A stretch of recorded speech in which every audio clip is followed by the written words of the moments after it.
12 বছর পর লন্ডন থেকে ফিরে শেখ বাড়ির বড় পুত্র আহিল শেখ জাইদ নিজের বউয়ের বিয়ে বলে কথা।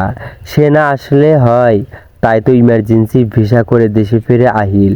বিমানবন্দর থেকে বের হওয়া মাত্রই চারপাশের বাতাস যেন ভারী হয়ে উঠল। আহিলের পরনো দামি ব্ল্যাক স্যুট, চুলে নিখুঁত কাট, তার চোখের চাহনিতে এমন এক শীতলতা যা দেখে যে কেউ কুঁকড়ে যাবে। তাকে রিসিভ করতে এসেছে তার বাল্যবন্ধু রনি। রনি ছেলেটা বরাবরই একটু চঞ্চল, কিন্তু আহিলকে সামনে দেখে আজ ও থমথমে। গাড়িতে উঠে আহিল একটা দামি সিগারেট ধরালো। রনি আমতা আমতা করে বলল, আহিল, বাড়িতে কিন্তু এলাহি কাণ্ড। শেখ সাহেব তো মায়ের বিয়ে প্রায় ঠিক করেই ফেলেছেন। তুই যে ফিরবি কেউ ভাবেনি। তুই তো গত এক যুগে একটা ফোনও করিসনি কাউকে। আহিল জানালার বাইরে তাকিয়ে ধোঁয়া ছাড়ল। তার গম্ভীর কণ্ঠস্বর গাড়ির ভেতরটা কাঁপিয়ে দিল। ফোন করলো তো সারপ্রাইজটা মাটি হয়ে যেত। রনি, মায়া কেমন আছে? ভীষণ ভয় পেয়ে আছে। মেয়েটা তো এমনিতেই নরম সরম, তার ওপর তোর নাম শুনলে ও এখনো কাঁপে। ও জানে তুই ওকে ঘৃণা করিস বলেই ওভাবে ফেলে চলে গিয়েছিলে। রনি সাবধানে কথাগুলো বলল।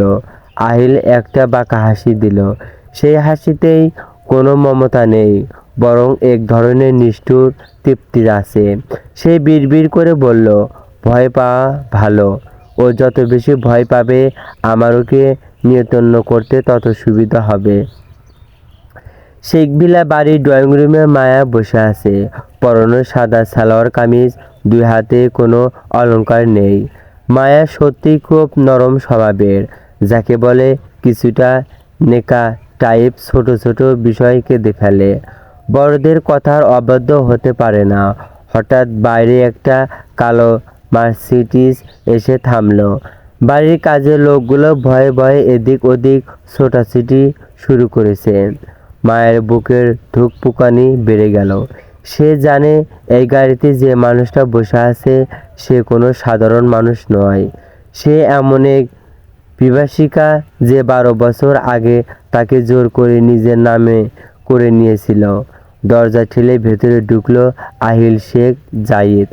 পুরো হল ঘরে পিনপতন নীরবতা।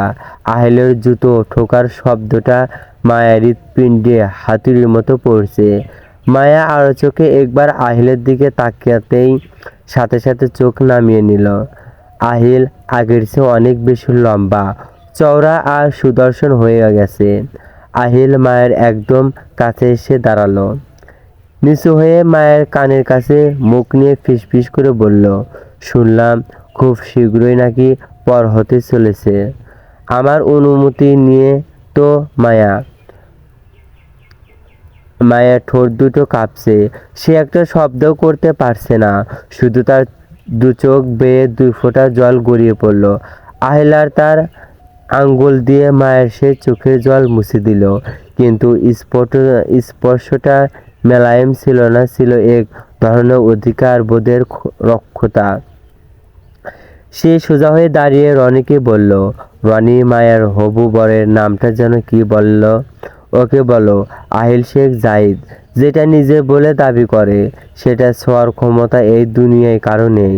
আহিল গটগট করে সিঁড়ি দিয়ে নিজের ঘরের দিকে চলে গেল। মায়া শুধু সেখানে মূর্তির মতো দাঁড়িয়ে রইল। আহিল উপরে চলে যাওয়ার বেশ কিছুক্ষণ পর পর্যন্ত ড্রয়িং রুমে নিস্তব্ধতা ভাঙল না। শেখ বাড়ির মেজ কর্তা অর্থ আহিলের চাচা গলা ঝেড়ে বললেন, ছেলেটা ফিরল ঠিকই, কিন্তু মানুষে ফিরল না, কি অন্য কিছু হয়ে ফিরল কে জানে। পাষাণিকটা মায়া তখনও দরজার কাছে দাঁড়িয়ে কাঁপছে। তার মনে হচ্ছে আহিলের গায়ে সেই কড়া পারফিউমের ঘ্রাণ এখনো বাতাসে ভাসছে, যে ঘ্রাণটা তাকে দমবন্ধ করা এক আতঙ্কে ডুবিয়ে দিচ্ছে। সিঁড়ি দিয়ে রনি নেমে আসতেই বাড়ির সবাই তাকে ছেঁকে ধরল। আহিলের মা অস্থির হয়ে বললেন, বাবা রনি, আহিল কি কিছু খাবে? ওর প্রিয় সব রান্না করেছি, ও তো কারোর সাথে কথাই বলল না। রনি আমতা আমতা করে বলল, আন্টি, আহিল এখন কারোর সাথে দেখা করবে না, ও ফ্রেশ হতে গেছে। ও শুধু বলল, কি বলল? শেখ সাহেবের গম্ভীর প্রশ্ন। আহিল বলল, মায়া যেন ওর ঘরে কফি নিয়ে যায়। পুরো ড্রয়িং রুমে যেন একটা বোমা ফাটলো। মায়ের মেজো চাচি মুখ বাঁকিয়ে বললেন, দেখেছো কাণ্ড, 12 বছর পর ফিরলো। মা বাবার সাথে কথা নেই, চাচার সাথে কথা নেই, যত আধিক্যতা এই কচি মেয়ের ওপর। নিজের তো ঠিক নেই, এখন মেয়েটার বিয়ে ভেঙে একটা বিশৃঙ্খলা না করলে ওর পেটের ভাত হজম হবে না। মায়ের বড় ভাই আদিব রেগে উঠে বলল, ও কি মনে করে নিজেকে? ও আসলে কি মায়াকে বিয়ে করেছে? 12 বছর কোনো খবর ছিল না, আর এখন হুট করে এসে মায়ের বিয়েতে বাধা দেবে। আমি এটা হতে দেব না। মায়ের বিয়ে এ মাসেই হবে। সবাই যখন তর্কে মন্ত, মায়া তখন পাথরের মতো দাঁড়িয়ে।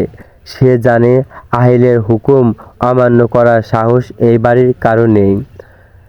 কারণ শেখ বাড়ির যত ব্যবসা আর সম্পত্তি এখন আইনভাবে আহিলের বুদ্ধিতেই চলে, যা বাড়ির বড়রা এখনো পুরোপুরি আঁচ করতে পারেনি। মায়া কাঁপতে কাঁপতে কফির মগ নিয়ে সিঁড়ি দিয়ে উপরে উঠল। আহিলের দরজার সামনে গিয়ে তার পা আটকে যাচ্ছে। দরজাটা আধো খোলা, ভেতরে আবছা আলো। মায়া ভেতরে ঢুকে দেখল আহিল জানালার পাশে দাঁড়িয়ে বাইরে তাকিয়ে আছে, পরনের শার্টের হাতা গোটানো। মায়া খুব নিচু স্বরে ফিসফিস করে বলল, কফি। আহিল ঘুরল না, শুধু শীতল গলায় বলল, কাছে আসো। মায়া এক কদম এগুলো। আহিল এবার ঘুরে তাকালো, তার চোখ দুটো লাল হয়ে আছে, হয়তো ক্লান্তিতে অথবা সুপ্ত কোনো রাগে। সে ধীরে পায়ে মায়ের সামনে এসে দাঁড়ালো। মায়ের মনে হলো সে কোনো কাছের খাঁচায় ঢুকে পড়েছে। আহিল মায়ের চিবুকটা শক্ত করে চেপে ধরল। মায়া ব্যথায় কুঁকড়ে গিয়ে আর্তনাদ করে উঠল, উফ, লাগছে। আহিলের গলায় বিদ্রুপ। 12 বছর পর তোমার স্বামী বাড়ি ফিরেছে, আর তুমি নিচে দাঁড়িয়ে অন্য কারো ঘরণী হওয়ার স্বপ্ন দেখছো। ওই যে ছেলেটা, নাম যেন কি, রাফসান, ওর সাথে তোমার বিয়ের কথা পাকা হচ্ছে, তাই না? মায়া টুকরো কেঁদে ফেলল। বড় আব্বু ঠিক করেছেন, আমার কোনো দোষ নেই। আপনি তো ছিলেন না,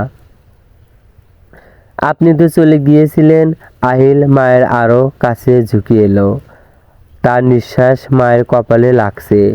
সে খুব নিচু স্বরে বলল, আমি ছিলাম না, কিন্তু আমার ছায়া তোমার ওপর সবসময় ছিল মায়া। এই বিয়েটা হবে না। কাল থেকে এই বাড়িতে বিয়ের কোনো কাজ চলবে না। যদি চলে তবে ওই রাফসানকে তোমার বিয়ের আসরে নয়, মর্গে খুঁজতে হবে, মনে থাকবে। মায়া ভয়ে চোখ বন্ধ করে ফেলল। আহিল তাকে ধাক্কা দিয়ে সরিয়ে দিয়ে কফির মগটা হাতে নিল। এক চুমুক দিয়ে অবজ্ঞার সাথে বলল, কফিটা জঘন্য হয়েছে, ঠিক তোমার চরিত্রের মতো, মিষ্টি আড়ালে তেতো জেদ। এখন যাও এখান থেকে।